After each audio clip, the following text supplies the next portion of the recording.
Saya berikan kesempatan Anda untuk menjawab adanya kecemasan bagi para aktivis masyarakat tentang munculnya gejala totalitarianisme, ultranasionalisme, dan bagaimana militer sudah masuk ke ruang-ruang dan pekerjaan sipil. Bagaimana tentara bisa ikut membangun koperasi desa? Ya kalau ada pelanggaran hukum Mbak, menurut saya itu dikejar aja. Dan saya kira Pak Prabowo tuh nggak akan melindungi siapapun.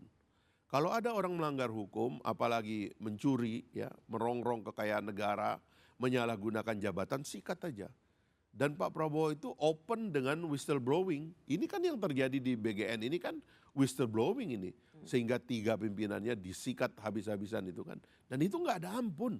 Nggak akan, Pak Prabowo itu tidak akan menghentikan agendanya untuk mentransformasi kehidupan berbangsa dan bernegara ini kepada kehidupan masyarakat yang lebih adil, sejahtera, yang beliau tulis dalam bukunya, saya ingin hentikan korupsi, saya ingin hentikan ketimpangan, saya tidak mau ada rakyat Indonesia yang miskin, yang orang-orang tua yang masih kerja tanpa jaminan sosial dan sebagainya. Saya akan hentikan itu. Dan di pikiran beliau itu cuma itu. Karena itu adalah niat baik kalau menurut saya. Tidak ada ceritanya kita bisa melawan itikat baik dari Pak Prabowo dan dia nggak akan mundur. Siapapun yang ingin menghentikan cita-citanya untuk melakukan ini, dia akan sikat, dia nggak peduli. Makanya kalau kita Tunggu, Pak akan Prabowo sikat juga, tuh maksudnya apa? oh ya maksudnya itu dia biarkan mekanisme hukum untuk mengoreksinya.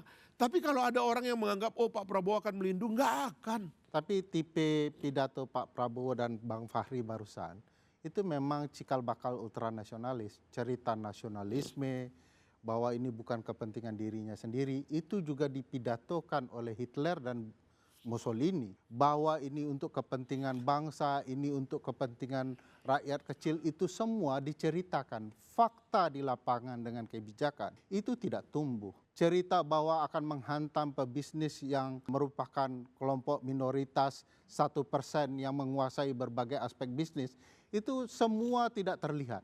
Yang ada adalah kekuatan negara mengancam para pebisnis secara sesuatu yang menurut kita juga tidak adil secara konstitusional. Misalnya apa yang terjadi dengan Koperasi Merah Putih, menutup Alfamidi, Indomaret dan segala macam, itu kejahatan pola yang sama yang dilakukan Enggak, ini yang saya bilang Bung Ferry. Itu terjadi, itu menteri yang ngomong. Bang Jadi Ferry. begini Bung. Itu bukan secara konstitusional, menteri adalah wajah presiden. Itu frontir dari apa? Yang sekarang yang Bang Fahri lakukan adalah membuat ya tampilan yang buruk dalam segala kebijakan terlihat lebih halus dan baik.